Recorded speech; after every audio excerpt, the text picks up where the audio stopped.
दोस्तों नमस्कार, TV one India में आपका बहुत बहुत स्वागत है। नवी मुंबई महानगर पालिका चुनाव को संपन्न होकर पूरे 100 दिन हो रहे हैं और इस चुनाव में तमाम वादे किए गए, जनता को तमाम सपने दिखाए गए और विश्वास दिलाया गया कि वोट दीजिए, हम आपका विकास करेंगे। इन वादों और इरादों पर लोक प्रतिनिधि कितने खरे उतरे हैं, हम इसका पूरा आकलन कर रहे हैं और जानने का प्रयास कर रहे हैं कि इन 100 दिनों का जो प्रवास है विकास का कैसा रहा। और इस वक्त हमारे साथ मौजूद हैं बीजेपी के पूर्व जिलाध्यक्ष, वरिष्ठ नेता और तुर्भे प्रभाग के वरिष्ठ नगर सेवक रामचंद्र घरत साहब। आपने भी तमाम वादे किए थे चुनाव में, आपने विश्वास दिलाया था और जनता ने आपको जोरदार तरीके से समर्थन देकर आपको विजेता बनाया, आपको लोक प्रतिनिधि चुना, आपको नगर सेवक चुना। इस वक्त स्वयं हमारे साथ हैं। सर, आपका बहुत बहुत स्वागत है। नमस्कार। शुरुआत मैं यहीं से करना चाहता हूं। आपने 100 दिन पहले जो चुनाव प्रचार के दौरान कहा था, उस 100 दिन के बाद आज जो आपने विश्वास जताया था, आज कहां तक वो आपने उस पर खरे उतरने की कोशिश? ॲक्च्युली या 100 दिवसाच्या कालखंडामध्ये नव्याने पुन्हा एकदा हाऊस सुरू झालेलं आहे, नव्याने नगरसेवक पुन्हा आलेले आहेत। खरं तर ही सगळी जी त्याची जी ही आहे महानगरपालिकेची जी ठेवण आहे त्याच्यामध्ये अनेक समित्या आहेत। आमची सगळ्यांची ओळख असेल, आमच्या सगळ्यांचं नवी मुंबईच्या स्तरासाठी कुठे कुठे आपण आहात, कुठं काय कराल याची विषयी चर्चा असेल, प्रत्येक समितीमध्ये त्यांचं गठन असेल, समितींचं गठन असेल, या सगळं जे ठेवणीत जी बसवायची असते महानगरपालिकेला ती आत्ता बसलेली आहे। खरं तर प्रभाग समिती ही महत्त्वाची समिती गठन झालेली आहे आणि छोटे मोठी जी कामं जी असतात ते प्रभाग समितीच्या माध्यमातून साधारण आत्तापर्यंत तरी 1,06,00,000 रुपये समथिंग ही नगरसेवक निधी म्हणून आता फायनल झालेली आहे। त्या माध्यमातून आता आम्ही कामं करण्यासाठी प्रभाग समितीचे इथे ठराव येतात, त्या माध्यमातून होतील। आणि मोठी जी जनरल कामं आहेत जी महासभेच्या ठरावाच्या माध्यमातून आम्हाला घ्यायची आहेत, तर खऱ्या अर्थाने महासभा ही आत्ताची 20 तारखेची जी महासभा झाली याच्यामध्ये ठराव नगरसेवकांचे आलेत, ज्या ज्या पद्धतीने कामं कुठे कुठे करायचे ते ठराव सगळे आता येत आहेत आणि त्या माध्यमातून खऱ्या अर्थाने चालना आताच मिळणार आहे। येणाऱ्या या महिन्यापासून सगळे नवीन ठेवणीला सुरुवात होईल। बीजेपी ने नारा दिया था कि आता महाराष्ट्र थामनार नहीं। नवी मुंबई में भी सेम नारा आपके नेताओं ने दिया था, आप लोगों ने भी दिया था कि अब नवी मुंबई रुकने वाली नहीं है, तो इसकी रफ्तार कैसी चल रही है? सन्माननीय या नवी मुंबईचे शिल्पकार जे साधारण 30 वर्षापासून या नवी मुंबईवर एक हाती सत्ता बाळगून आहेत, त्यांनी हे वाक्य जे बोलले आता नवी मुंबई थांबणार नाही, याचं कारण असं आहे की मागच्या 6 वर्षाच्या कालखंडामध्ये प्रशासकीय राजवटीमध्ये ही नवी मुंबईचा विकास भरकटलेला होता। नवी मुंबईचे डिसिजन, नवी मुंबईचे ऑफिसर्स हे सगळे भरकटलेल्या परिस्थितीमध्ये होते, कुठेतरी काहीतरी करण्याचं काम करत होते। त्याच्यामुळे नाईक साहेबांच्या हातून शहर जातो की काय अशा प्रकारची चिंता सगळ्या नागरिकांना वाटली होती।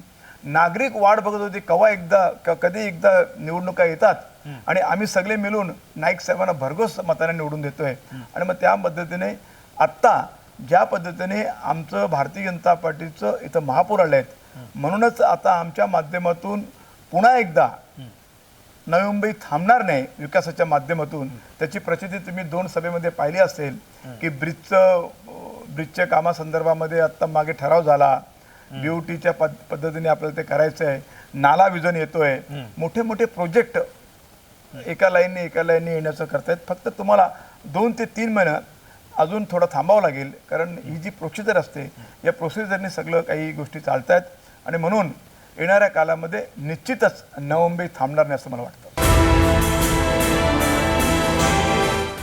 तो तुर्भे के लिए क्या प्लान आपने बनाया 100 दिनों के लिए? तुर्भेचा विकास जो करण्याचा मी ध्यास घेतलेला आहे त्याची प्रचिती म्हणजे साधारण आमच्या तुर्भे गाव आणि आजूबाजूला साधारण 15 करोडचे आरसीसी रोड्स तयार झालेत, होत आहेत, अजून होत आहेत, चालू आहेत। इतक्या भल्या मोठ्या प्रमाणामध्ये आरसीसी कामचे रोड झाल्यामुळे रोडची विड्थ पण वाढलेली आहे आणि त्या रोडचं आयुष्य वाढलेलं आहे। 25 वर्ष या रोडला आता बघायचं नाही आहे। येणाऱ्या कुठल्याही नगरसेवकाला ते टक्केवारीचं काहीतरी असतं ना, अस्पळ करायचे, डांबरीकरण करायचे, 2-3 वर्षांनी पुन्हा डांबरीकरण करायचे, पुन्हा 2-3 वर्षांनी पुन्हा करायचे, आणि याच्या माध्यमातून ती टक्केवारी ऑफिसरची असेल, लोकल लोकांची असेल, ते सगळी थांबवण्याचं काम मी केलेलं आहे. येत्या कालामध्ये हे सगळे रोड बनल्यानंतर तुर्ब्याला 25 वर्षे रोड बघायची गरज नाही.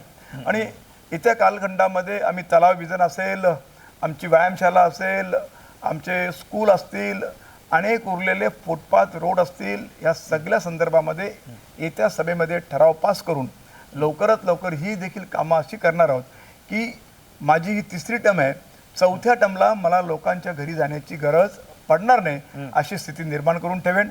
आत्ता मी तुर्ब्या गावामध्ये जवळजवळ 60% लोकांच्या घरात मला जावंच लागलं नाही, त्यांनी भरभरून मतं दिली. त्याचं कारणच आहे की तुर्ब्याचा होणारा विकास आणि विकासाचा ध्यास घेतलेले आम्ही लोक पूर्ण ह्या 5 वर्षामध्ये तुर्ब्याचा पुन्हा एकदा कायापालट करून दाखवण्याचं आश्वासन मी तुर्ब्याला दिलेलं आहे. सामने दिखती है कि पार्किंग के लिए बहुत मुश्किल है, और क्या क्या चुनौतियां हैं जिसको आप प्रायोरिटी के साथ, प्राथमिकता के साथ आप उसे दूर करने का प्रयास कर रहे हैं? पार्किंगची परिस्थिती अशी आहे की आता आम्ही नो पार्किंगचे बोर्ड बनवतोय. ट्रॅफिकवाल्यांशी बोलणं झालं, महानगरपालिकेची चर्चा झाली, एक 50 नो पार्किंगचे आम्ही बोर्ड बनवतोय. खऱ्या अर्थाने मी तुर्बे गाववाल्यांना विनंती करेन तुमच्या माध्यमातून की जो पण आपला कोणी भाडोत्री असेल, त्या भाडोत्र्याला जर त्याची कार असेल, त्याची जर मोटरसायकल असेल, तर भाड्यामध्ये ते प्लस करा. कारण परिस्थिती अशी आहे की इंदिरानगर असेल, हनुमाननगर असेल, ह्या झोपडपट्टीच्या लोकातल्या युवकांनी तिथे ओला गाड्या वगैरे, कार वगैरे घेतल्या, पण तिथे ओला कार आणि कारला ठेवायला पार्किंग नसल्यामुळे त्यांनी तुर्ब्यामध्ये रूम भाड्याने घेतल्या आणि रूम भाड्याने घेऊन इथं भाडोत्री म्हणून आले, त्यांची झोपडी भाड्याने दिली, इथं भाड्याने आलेत आणि इथं भाड्याने येऊन या आमच्या तुर्ब्यामध्ये त्यांच्या ओला पार्किंग करतात. त्या माध्यमातून अतिशय दुर्गम परिस्थिती झालेली आहे पार्किंगच्या बाबतीत. तर ती कशी काय लवकरात लवकर त्याचं सोल्युशन निघाल्या संदर्भामध्ये आता आम्ही एक 50 बोर्ड लावतोय नो पार्किंगचे. त्या माध्यमातून ट्रॅफिकवाल्याशी बोलून या सगळ्या गाड्यांवर कारवाई करून पुन्हा एकदा एक तुर्ब जे पूर्वीचं होतं ते तुर्ब पूर्वीचं कसं येईल त्या पद्धतीने आमचं काम सुरू आहे. आपने कहा कि डेवलपमेंट के मामले में जो सड़क पहले बनती थी उसमें तमाम ऐसे लोग थे जो एजेंटगिरी करते थे, लेकिन आपने उस पूरे नेक्सस को तोड़ दिया है. और क्या इसीलिए आपका यहाँ पर आजकल कुछ यहाँ के स्थानीय नेता हैं या जो लोग प्रतिनिधि हैं आपके विरोध में उतर गए हैं? खरं तर तेच असतं की रामचंद्र घरत हा अतिशय प्रामाणिक आहे आणि याच्या प्रामाणिकतेमुळे आम्हाला कधी कधी त्रास होतो. तर तुम्हाला एक उदाहरण देईल. मी या 15 वर्षामध्ये हे नगरसेवक पद भूषत असताना आमच्या तुर्ब्यामध्ये 50 घरं झाली असतील, बिल्डिंग झाले असतील. आज जर मी इतर नगरसेवकांसारखा जर वागलो असतो तर निश्चितच 50 फ्लॅट माझे असते. मी ते काम थांबवलं असतं, मी महानगरपालिकेला कंप्लेंट केल्या असत्या आणि मग कंप्लेंट करून ते काम थांबवलं, ते बिल्डरला बोलवलं असतं आणि मला एक फ्लॅट द्या असं सांगितलं असतं. पण मी तो कोण बिल्डर आहे, वो काला आहे की गोरा आहे ते पण मला माहिती नाही. अशा प्रकारे फ्रीडममध्ये लोकांची घरं आणि लोकांची कामं करण्याचं काम करतो. म्हणूनच लोक मला भरभरून मतदान करतात. इतर नगरसेवक जरासा बांधकाम असला तर ताबडतोब तिथे येतात, थांबतात, त्यांचं पाणी बिल, त्यांचे लाईट बिल, त्यांची CC OC चेक करण्याचा प्रयत्न करतात. पण रामचंद्र घरत हा नागरिकांच्या बरोबर आहे. माझे गावकरी हे माझे कुटुंबाचे सदस्य आहेत असं समजून माझ्या विरोधकांनी देखील त्यांच्या बंगल्याच्या मागे बिल्डिंग बांधल्या. ते प्लॉट त्यांचे नाही आहेत, अनथोराईज बांधलेत, पण त्यांची कधी मी कंप्लीट केलेली नाही आहे. मी तोडण्याचं काम करत नाही, जोडण्याचं काम करतो. आणि म्हणूनच माझे विरोधक असतील, माझे मित्रमंडळी असतील, माझे नातेवाईक असतील, ह्या पद्धतीने मी माझी कामाची पद्धत असल्यामुळे काही विरोधक माझ्या विरोध आहेत. कारण हा रामचंद्र असं करत नाही, मग त्याचा परिणाम त्यांना भोगावा लागतो. कारण त्यांना करताना थोडीशी लाज वाटते, भीती वाटते की तो तर करत नाही ना, आम्हाला करायचं आहे, आणि म्हणूनच ते माझ्यावर थोडंसं रागून आहेत. कुछ लोग आपके बारे में खुले तौर पर कह रहे हैं कि पहले आप लिब्रुजोल में एक सामान्य काम करते थे और अपने आप को इतना आपने बड़ा बना लिया, तो ये कहाँ से हुआ, कैसे हुआ? 30 मार्च 1982ला माझ्या वडिलांनी मला 5,000 रुपये दिले आणि सांगितलं की रामचंद्र तुला मी 5,000 रुपये देतोय, नोकरी अजिबात करायची नाही, बिझनेस करायचा आहे, या 5,000तून तुला बिझनेस सांभाळायचा आहे आणि करायचा आहे. मी छोटासा एक किराणा दुकान टाकला आणि ते किराणा दुकानाच्या माध्यमातून माझं कामकाज सुरू झालं आणि त्या किराणाच्या दुकानाच्या त्यावेळेला 1982च्या दरम्यामध्ये आमच्या तुर्ब्यामध्ये काही हातावर मोजणारे लोक थोडेसे श्रीमंत होते, मध्यम क्वालिटीच्या वरच्या लेवलचे होते. तिथे मी गणला गेलो, माझ्या दोन्ही खिशामध्ये पैसे असायचे त्या कालखंडामध्ये.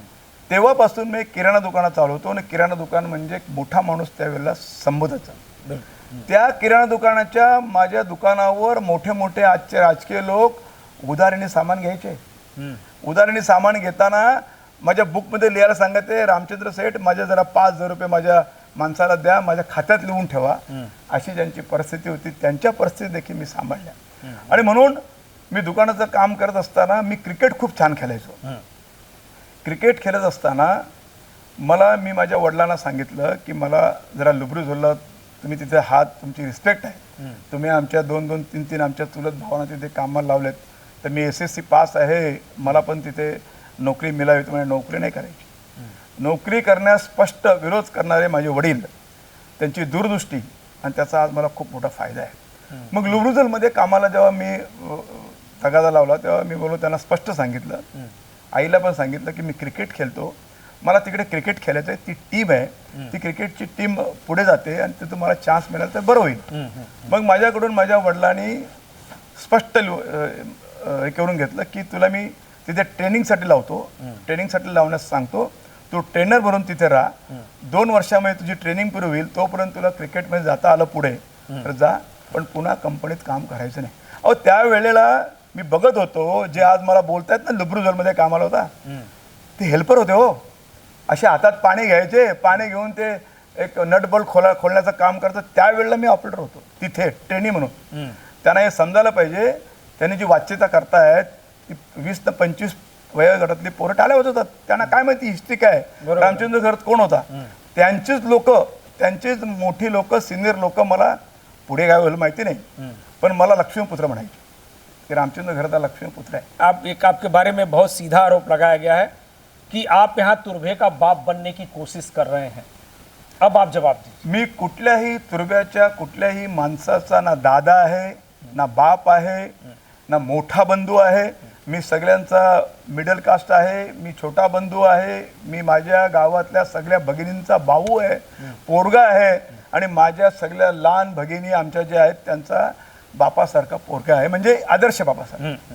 आणि मला जे काही लोक म्हणतात की बाप बनण्याचं विचार करतोय, मी गावातल्या कोणाचाही बाप नसून माझ्या 20 लोकांच्या फॅमिलीचा आदर्श बाप आहे, हे मला आवर्जून सांगावंसं वाटेल.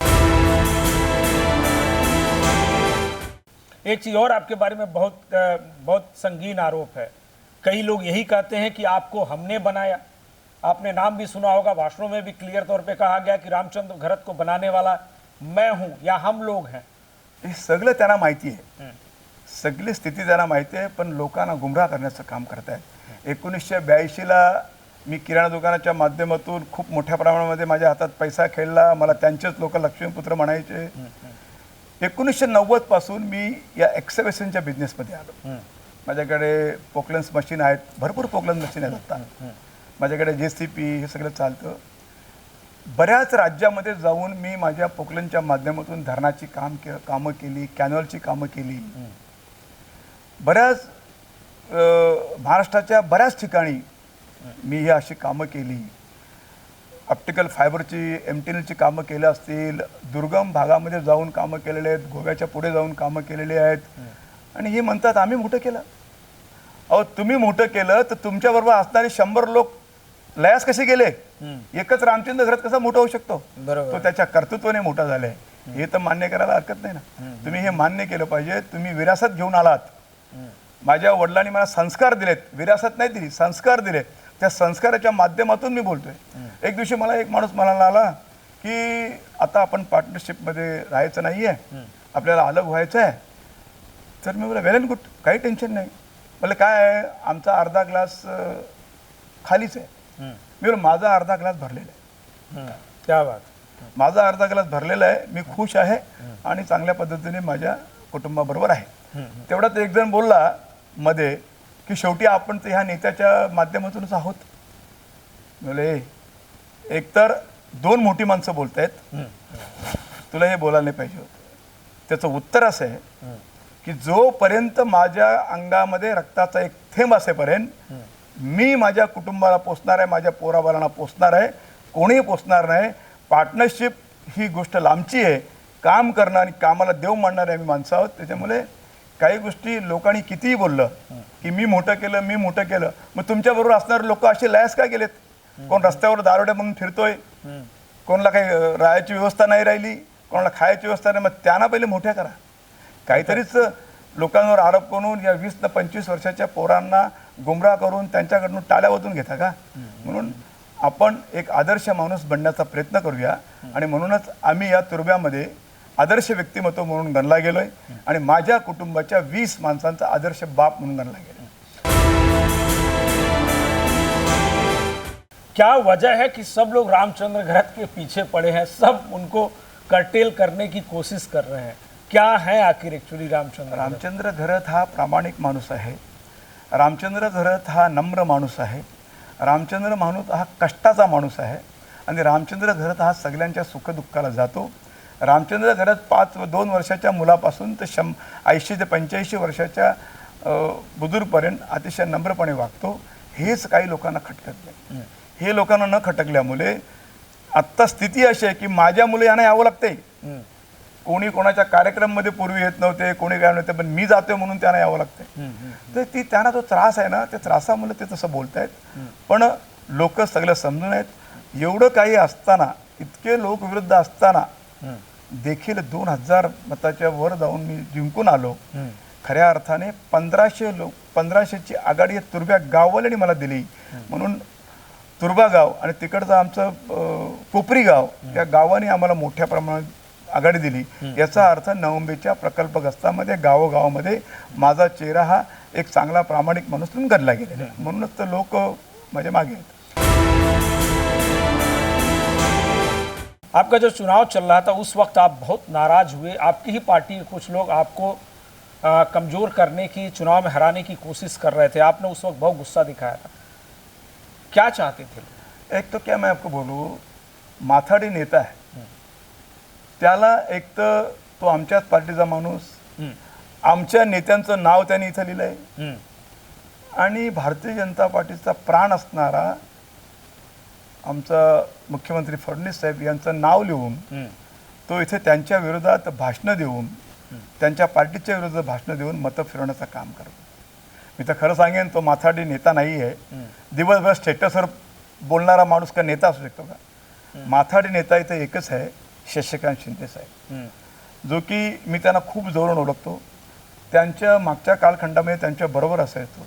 दिवस रात माथाडी कामगारांच्या प्रश्नाचे उत्तर, माथाडी कामगारांच्या फोनमध्ये विघ्न असतात. हा कसला हो नेता? नाव लिहून का नेता होतो का? दिवसभर स्टेटसवर पडलेला आहे तो नेतृत्व करू शकतो? आपल्या गावामध्ये निवडून येऊ शकत नाही, हा नेता होऊ शकतो का? ठीक आहे, त्यांनी आमच्या लोकांना घाबरवले, इथल्या माथाडी लोकांना घाबरवले. तुम्हाला कामावरून काढून, तुम्हाला हे करू ते करू असं करून घाबरवलं. ते काही मतं गेली. काही मतदान आमच्याच पार्टीच्या लोकांनी, फक्त मी प्रामाणिक काम केलं. मी शपथेवर सांगेन की आम्ही प्रामाणिक काम केलं. ज्यांनी नाही केलं त्यांचे कर्म त्यांच्या पाठी आहेत. कुठेतरी मतदान द्यायला सांगितले, कुठे द्यायला, आम्ही आमची 4 मतं आमच्या उमेदवाराला द्यायला सांगितले. प्रत्येकाला कर्माचे भोग हे भोगायचेच आहेत. मला माझे चांगले कर्म होते म्हणून भाऊ मोठ्या प्रमाणात जिंकून आलो.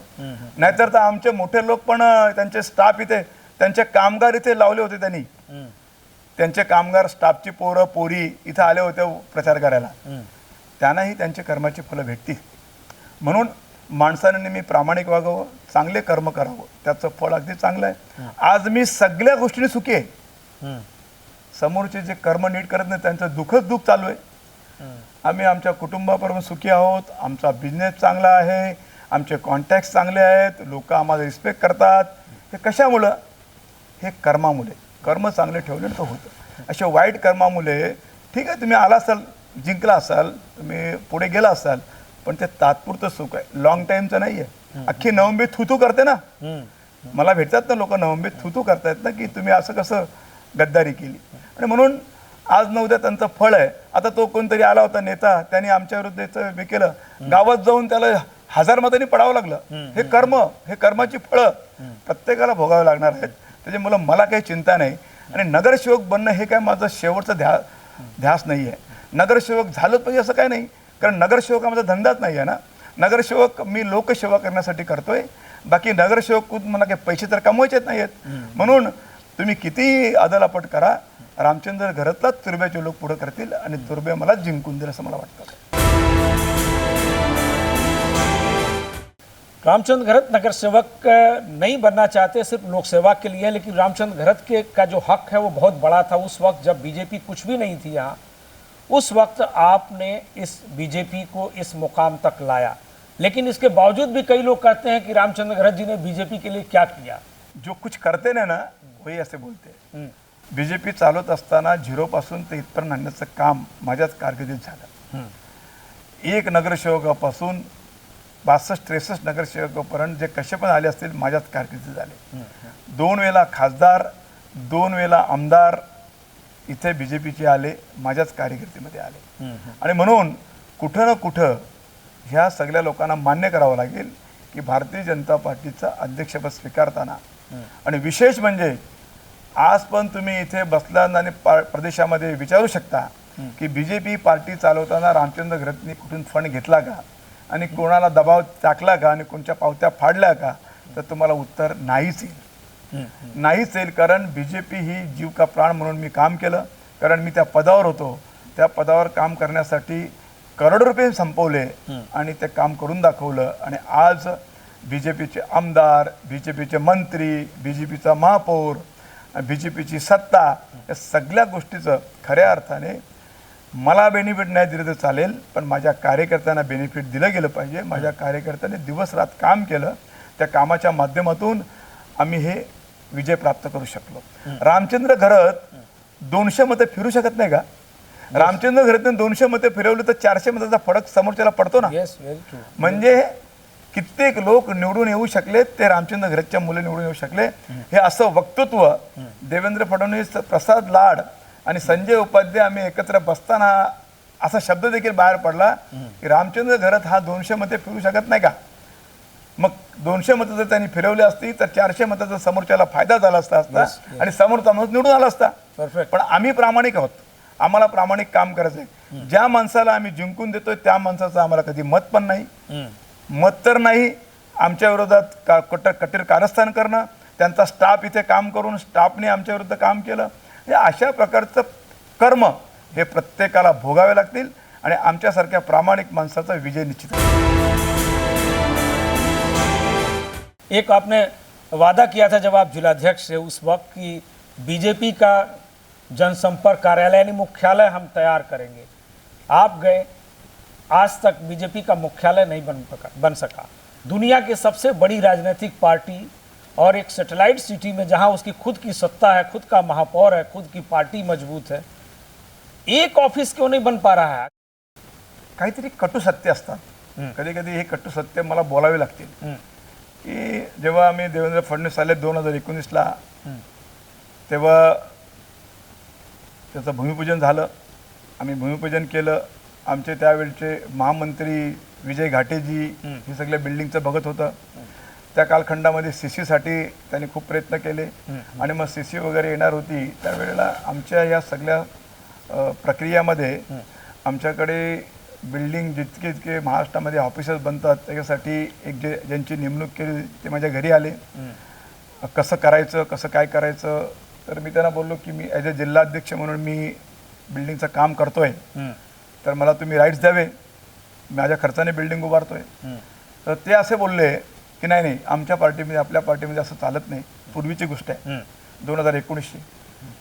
मग काय करायचं, तर असं ठरतंय, आम्ही आमच्या नाशिकमध्ये असं केलं आहे की आमदार 25 लाख देतील आणि नगरसेवक 5 लाख रुपये देतील. तुमच्याकडे 2 आमदार आहेत, तुम्ही जिल्हाध्यक्ष 25 द्या. 3 आमदार आहेत, ते 25 देतील, 75 1 करोड रुपये ते होतील. आणि एवढे 50च्या वरती नगरसेवक आहेत, 5-5 लाख दिले तर तुमची बिल्डिंग बनेल आणि सगळ्यांच्या माध्यमातून बनू. मी त्यांना तेव्हा स्पष्ट बोललो की हे जे तुम्ही बोलता नाही होणार नाही, ते कटू सत्य आहे. आता मला बोलण्यात काय नाही, हे होणार नाही आणि हे असंच राहील. मग मी थांबलो. घाटे साहेबांनी त्यांचं काम केलं. तात्पुरत्या स्वरूपात घाटे साहेबांच्या सीसीचे पैसे भरण्यासाठी तिकडनं पैसे आले की मग आम्हीच करतो, आपणच करूया असं ठरलं गेलं. तिकडनं पैसे आले. मग माझं अध्यक्षपद गेलं आणि प्रामाणिकपणे जे अध्यक्ष आले संदीप नायके, त्यांनी देखील काम करण्याचा प्रयत्न केला. त्यांनी नवीन पुन्हा भूमिपूजन केलं आणि काम दोबारा भूमिपूजन किया उन्होंने, प्रयत्न केलं. पण तिथून असा मेसेज आला की हा छोटा पडतोय आणि कुठेतरी मोठा प्लॉट शोधा. आम्हा सगळ्यांना सांगितलं कुठेतरी मोठा प्लॉट शोधा आणि मग त्या माध्यमातून 1 नोव्हेंबरला साजेसं असं आपण ऑफिस करू. पण आता ते सुरू आहे, शोधण्याचं काम सुरू आहे. डॉक्टर राजेश पाटील देखील शोधतायत. कुठे चांगला प्लॉट असेल तर पार्टीच्या माध्यमातून घेऊन तिथे एक भव्य दिव्य असं नवीन ऑफिस बनायचं आहे. पण तोपर्यंत ह्या कामाला स्थगित दिली. 1.5 साल हो गया उसको सीसी मिलके, अभी तक उसकी एक ईंट भी नहीं लगी है.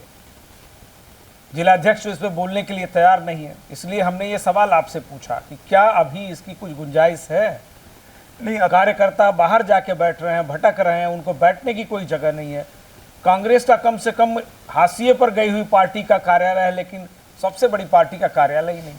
नाही, लवकरच बनणार. फक्त कार्यालय मुंबईच्या या क्षेत्रामधील सत्ता सगळ्या आमच्याच, आमदार आमचे, मंत्री आमचे, महानगरपालिका आमचे आणि आम्ही 200-250 मीटरच्या प्लॉटवर कसं काय ऑफिस बांधायचं.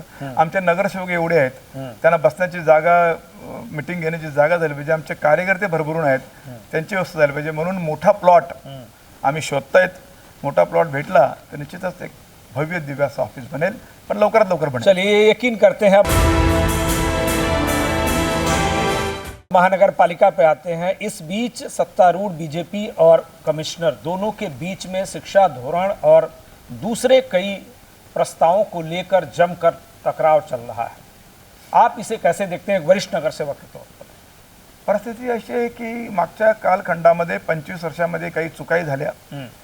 ज्ञान पुरं नसल्यामुळे, अधिकाऱ्यांना नसल्यामुळे, आमच्याही काही लोकांना, नगरसेवकांना त्याची माहिती नीटशी नसल्यामुळे काही चुका घडलेल्या आहेत. त्या चुकाची सुधारणा करण्याचं काम आता आमचे सभागृह नेता सागरजी नाईक ब्रिलियंट व्यक्तिमत्व आहे. त्यांनी इतका अभ्यास केले. लोक काही म्हणत, पण त्याच्या एवढा अभ्यास महानगरपालिकेच्या कुठल्याच अधिकाऱ्याचा नसेल आणि कुठल्याच नगरसेवक नसेल, हे मी ठामपणे सांगू शकतो. पण त्यांच्या अभ्यासाच्या माध्यमातून, काही लॉच्या माध्यमातून, नियमाच्या माध्यमातून ते आता गोष्टी करतायत. मागच्या गोष्टी आहेत ना, त्या आता विसरून पुढे जात असताना आपल्याला नवीन जी टेक्नॉलॉजी येते, नवीन एज्युकेटेड पोरं येतात, नवीन साक्षरता, पूर्ण 100% साक्षरता नवंबी झालेली आहे. आणि मग तिथे लोकांपर्यंत पोहोचण्यासाठी नियमाचा आणि कायद्याचा आधार घेऊनच गेलं पाहिजे. आणि म्हणून सागर नाईक जी असतील, आमच्या माध्यमातून अजून सूरज जी असतील, निशांत भगत जी असतील, हे अभ्यासपूर्वक काम करण्याचा प्रयत्न करतायत. पण कुठेतरी विरोधकांनी हे समजलं पाहिजे की आपण देखील अभ्यास करावा, अभ्यास करून काम करावं. खरं तर आम्ही पण अज्ञानी आहोत. मी पण स्वतः पण इतका वर्ष 3 टर्म असून सुद्धा पूर्ण ज्ञानी नाही आहे, अज्ञानीच आहे. आता आम्ही देखील अभ्यास करायला लागलोय. आणि ही अभ्यासाची सवय जर कोणी लावली असते ना नगरसेवकांना, तर ते आमचे सागरजी नाईक आहेत. सागरजी नाईकांनी भरभरून अभ्यास केल्यामुळे आमच्यावर जो आता लोड आलेला आहे की बाबा नाही, यांच्याप्रमाणे आपल्याला व्हायचं असेल तर आपल्यालाही अभ्यास करावा लागेल. विरोधकही ते आता अभ्यासाला लागलेत. आणि हे नवीन आहे. येत्या 2-4-5 महिन्यामध्ये सगळं रुलावर येईल. कारण सगळ्यांना कळेल की सागर नाईक हेच बरोबर बोलतात, सागर नाईक हेच कायद्याने चालत आहेत आणि ह्याच पद्धतीने जावं लागेल. म्हणून कमिशनर असतील, डेप्युटी असतील, हे सगळे लोक असतील, विरोधक असतील, हे सगळे लोक आता अभ्यासाला लागलेत. कारण पूर्वी ही पद्धत एवढी नव्हती. पण आता एवढा अभ्यासाच्या वतीने जेव्हा कामकाज सुरू होईल, निश्चितच नवंबई महानगरपालिके विकासाच्या माध्यमातून खूप पुढे जाईल. नहीं, लेकिन जिस कमिश्नर कह रहे हैं कि जो सागर नाइक जिस तरह से कानून की बात कर रहे हैं, उसके हिसाब से तो आयुक्त का कोई अस्तित्व ही नहीं बनता. तो एक टकराव की स्थिति दिख रही है. और गुड गवर्नेंस के लिए हमेशा सत्ता पक्ष और प्रशासन के बीच में टकराव जनता के लिए नुकसानदेह होता है. इसका समाधान आप कैसे देख रहे हैं? नाही, बघा आता एक जो प्रसंग आला की आमचा एक ठराव, रिटायरमेंटचा जो ठराव आहे तो निलंबित केला राज्यसभेने. कायद्याच्या निकषामध्ये बसल्यानंतर त्यांनी तो निलंबित केले तात्पुरत्या स्वरूपामध्ये. त्यांनी रद्द केलेलं नाही. याचा अर्थ त्यालाही जाण आहे की कायद्याच्या चौकटीत हे रद्द करणं बसत नाही. त्यावेळेला आम्ही तो पुन्हा ठराव आणल्यानंतर त्याच्यामध्ये स्पष्ट उल्लेख आहे. आमच्या सभागृह नेत्यांनी स्पष्ट उल्लेख केलेले की राज्य शासना त्याच्यामध्ये त्याची रिस्पेक्ट ठेवून आम्ही हा ठराव पुन्हा घेतोय. त्यांचा अपमान आम्ही कुठं करत नाही आणि म्हणून तो ठराव पास करावा. तर ह्या हेतूने आम्ही तो ठराव पास करत होतो.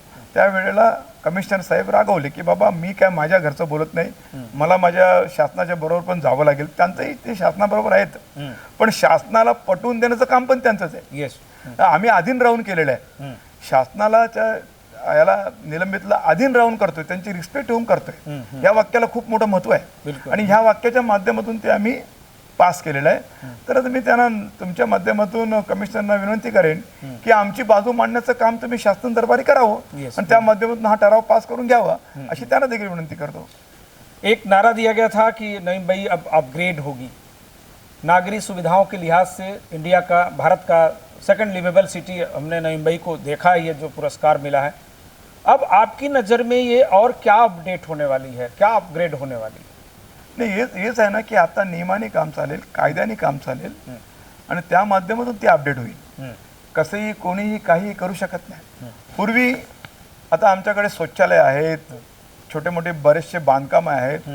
पूर्वी MIDC मध्ये असंच काहीतरी बांधकाम करायचं, महानगरपालिका शौचालय करायचं, म्हणजे तुर्ब्यामध्ये शौचालय आहेत. पण आता तसं नाही आहे.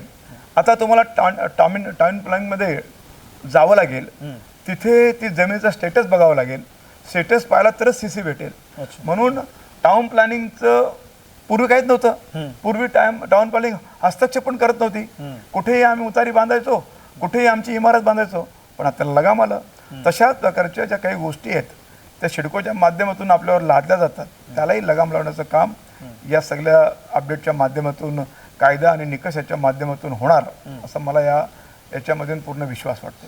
तुर्बेकरों के लिए जिस प्रभाग का आप नेतृत्व कर रहे हैं, उनके लिए क्या संदेश देना चाहेंगे? युवाओं को क्या संदेश देना चाहेंगे जो इस क्षेत्र में रहते हैं, कि कैसे आपके साथ समन्वय वो साध सकें ताकि विकास गतिमान हो सके, जो नागरिक सुविधाएं और बेहतर हो सके? तुर्ब्यातील युवकांना मी नम्रतेची विनंती करेन, तात्पुरता सुख घेऊ नका.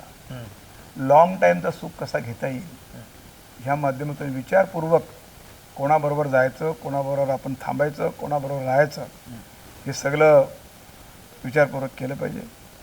मला माझ्या वडिलांनी, अशिक्षित वडिलांनी, ज्यांना फक्त सही यायची, त्या माणसांनी मला जे संस्कार दिले की शॉर्ट टाईमचं सुख घेऊ नकोस, लॉंग टाईमचं सुख घेण्याचा विचार कर. येणाऱ्या 20 वर्षामध्ये आपल्याला कुठली गोष्ट कमी पडता कामा नये अशा प्रकारचं वाग. त्यांनी अशा अनेक गोष्टी ठेवून गेल्या. जे करशील ते प्रामाणिक कर. मी माझा बिझनेस प्रामाणिक करतो, मी माझा राजकीय क्षेत्रातलं काम प्रामाणिक करतो. हे सगळे संस्कार माझ्या वडिलांनी दिलेत.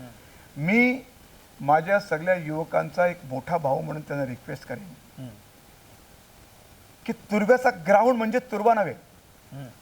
आणि विशेष म्हणजे माझा पोरगा आजपर्यंत तुर्ब्याच्या ग्राउंडवर गेला नाही. स्टिक वॉर्निंग दिली त्याला की तुर्ब्याच्या ग्राउंडवर जायचं नाही, तुला कुठला ग्राउंड पाहिजे तो देतो मी. का तर त्याला कारण आहेत. मी पण काही दूरदृष्टीने विचार करतो ना, त्याच्यामुळं त्या लोकांना मी इतकंच सांगेन की आपण काही गोष्टी करताना विचार करावा. बरं, तुमचे वडील असतील, तुमचे आजोबा असतील, हे ज्यांच्याबरोबर फिरले त्यांचीच काय परिस्थिती आहे, यांनी त्यांच्यासाठी सर्व काही दिलं, त्यांची हालत काय आहे ते बघा, त्यांची क्वालिटी काय आहे, त्यांच्यावर संस्कार कसले आहेत हे बघा. हे बघण्याचं काम करा. आणि मी निश्चितच सांगेन युवकांना की नोकरी करू नका, नोकरी करणारे ठेवा तुमच्याजवळ. म्हणजे बिझनेस करा, त्या माध्यमातून आपण नोकरी नाही, आपण लोकांना नोकरीला कामाला लावूया, अशा प्रकारचं काम करा. एखादा भाजीचं दुकान पण चालेल, एखादा छोटासा किराणा दुकान पण चालेल, एखादी रिक्षा पण चालवा, पण त्या माध्यमातून पुढे जाऊन आपल्याला बिझनेसमध्ये कशी उन्नती येईल आणि चांगला संस्कारी माणसाबरोबर बसलं उठलं पाहिजे. त्या माध्यमातून आपल्याला चांगले संस्कार त्या माध्यमातून येतील आणि आपल्या येणाऱ्या भविष्यात आता जी पोरं आहेत, आता 10 वर्षामध्ये त्यांची हालत बघा. कोणी 18,000 कामाला लागले, कोणी 20,000 कामाला लागले. येणाऱ्या काळामध्ये त्यांना लग्न होईल, त्यांना 2 पोरं होतील, शाळेचा शिक्षणाचा खर्च आहे, डॉक्टरचा खर्च आहे, राहणीमानचा खर्च आहे. अशा प्रकारच्या खर्चाची भागवणी असेल ना, ती त्या नोकरीत करता येणार नाही. कारण 18,000चा नोकरीबाज माणूस 10 वर्षामध्ये 25,000चा होईल, तो 1 लाखाचा होणार नाही. आणि 10 वर्षामध्ये प्रत्येक कुटुंबातील सदस्याला, आत्ताच्या नवीन युवकाला पुढच्या 10 वर्षामध्ये खर्चाला 1 लाख रुपये लागतील. आणि 1 लाख रुपये तुम्हाला नोकरी देऊ शकणार नाही, 1 लाख रुपये तुम्हाला तुमचा बिझनेस देऊ शकेल, व्यवसाय देऊ शकेल. म्हणून युवकांना विनंती आहे की अशा भरकटलेल्या स्थितीमध्ये काम करू नका. जशा प्रकारे आपल्याला पुढचं आयुष्य बघता येईल ते बघावं लागेल. कुठंतरी भाडा येतो ना, त्या भाड्याच्या माध्यमातून भाडा तुम्ही 20 वर्ष खाल, 20 वर्षांनी बिल्डिंग नव्याने बांधायची वेळ येईल आणि मग पैसे कुठं आणायचे. आणि म्हणून आपण भाडा हा साईड टू साईड इन्कम पकडून आपल्या माध्यमातून चांगला व्यवसाय करूया, सगळ्यांना व्यवसायामध्ये घेऊन येण्याचा प्रयत्न करूया. मी तर आमच्या युवकांना इतकंच सांगेन की राजकारण हे 10 ते 15 दिवस ठीक आहे, पण कायमस्वरूपी राजकारण ठेवणं आणि त्या माध्यमातून त्याच्यातच जाणं तर हे चुकीचं आहे. आपण या सगळे मिळू विकासाच्या माध्यमातून कसं पुढे जाता येईल, बिझनेस करताना कसं पुढे जाता येईल हा विचार करूया. नोकरी न करता व्यवसायाकडे कसं वळता येईल हाच एक विचार करूया असं मला वाटतं. खैरा साहब, बहुत बहुत धन्यवाद आपका. आपने न सिर्फ सवालों का जवाब दिया, आपने न सिर्फ विरोधियों के सवालों का आपने काउंटर किया, बल्कि आपने अच्छा एक संदेश भी दिया है युवाओं के लिए कि राजनीति करिए लेकिन भ्रमित होकर नहीं, बल्कि अपने भविष्य को देखकर कि कैसे आपका जीवन और बेहतर हो सकता है. और जैसा कि आपने भरोसा दिलाया है कि तुर्बे जो प्रभाग है उसको विकास के जरिए मिलकर हम लोग अपग्रेड कर सकते हैं. हम उम्मीद करते हैं कि ये जो मिशन है वो निश्चित तौर पर सफल होगा और सबके लिए खुशहाली देगा. आज की बातचीत तो बस इतना ही. दीजिए हमें इजाज़त, लेकिन ताज़ा तरीन खबरों के लिए देखते रहिए TV1 इंडिया लाइव. नमस्कार. लेटेस्ट अपडेट्स और ताजा तरीन खबरों के लिए TV1 इंडिया लाइव को सब्सक्राइब कीजिए और नोटिफिकेशन पाने के लिए बेल आइकॉन को दबाना मत भूलिए.